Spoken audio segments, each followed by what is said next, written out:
Imagine acordar todos os dias sem saber se a sua casa, a sua rua ou as suas memórias ainda estarão no mesmo lugar ao anoitecer. Essa não é a sinopse de um filme de ficção científica sobre o fim do mundo, é a rotina de quem vive em Buriticupu, no interior do Maranhão. Aqui o mapa urbano está sendo reescrito não pela mão humana, mas pela força devastadora da natureza. Imagens de satélite e sobrevoos de drones revelam um cenário de guerra silenciosa. Crateras monumentais rasgam a terra, avançam sobre os bairros e engolem tudo o que encontram pelo caminho. A periferia da cidade transformou-se em uma colcha de retalhos de penhascos vermelhos. A terra está viva e ela está faminta. Mais de 2 dezenas de imensas fendas rasgam o solo do município. Algumas dessas crateras ultrapassam os 70 metros de profundidade e cruzam centenas de metros de extensão. Elas são conhecidas localmente como os monstros da terra, mas o seu nome científico é Vossoroka. Para os moradores, o perigo não é uma estatística distante. É o som do solo estalando nas noites de tempestade. Famílias inteiras já foram forçadas a abandonar os lares que construíram ao longo de uma vida inteira.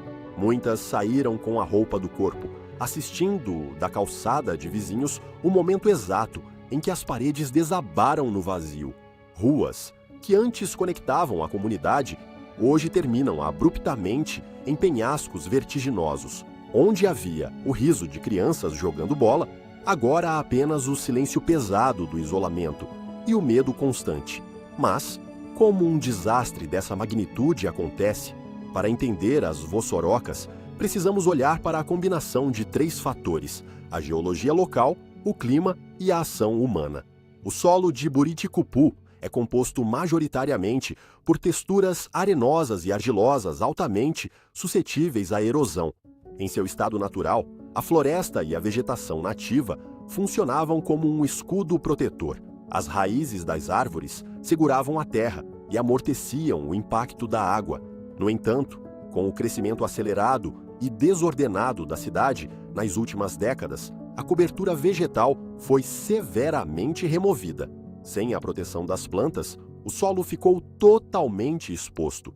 Quando as intensas chuvas tropicais da região amazônica caem, a água não consegue infiltrar adequadamente. Em vez disso, ela corre pela superfície com extrema velocidade e força, lavando a camada superficial no fenômeno chamado de erosão laminar. Com o tempo, essa força abre pequenas valas, os sulcos. Se nada for feito, esses sulcos viram ravinas profundas.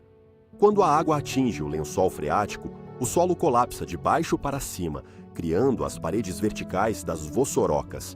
O desmatamento, aliado à falta de galerias de drenagem pluvial e saneamento básico, transformou a chuva, que deveria trazer vida, no maior inimigo da infraestrutura local. Diante desse cenário apocalíptico, como será a vida da população de Buriticupu daqui para frente? O futuro da cidade corre contra o relógio e contra o calendário de chuvas. Especialistas alertam que frear as Vossorocas exige investimentos astronômicos em engenharia de grande porte, incluindo obras complexas de desvio de águas, contenção de encostas e reflorestamento maciço das cabeceiras. Enquanto as soluções estruturais avançam a passos lentos devido aos altos custos, os moradores enfrentam uma crise de identidade e de subsistência. A vida em Buriticupu tornou-se um teste extremo de resiliência. Bairros inteiros precisarão ser permanentemente realocados.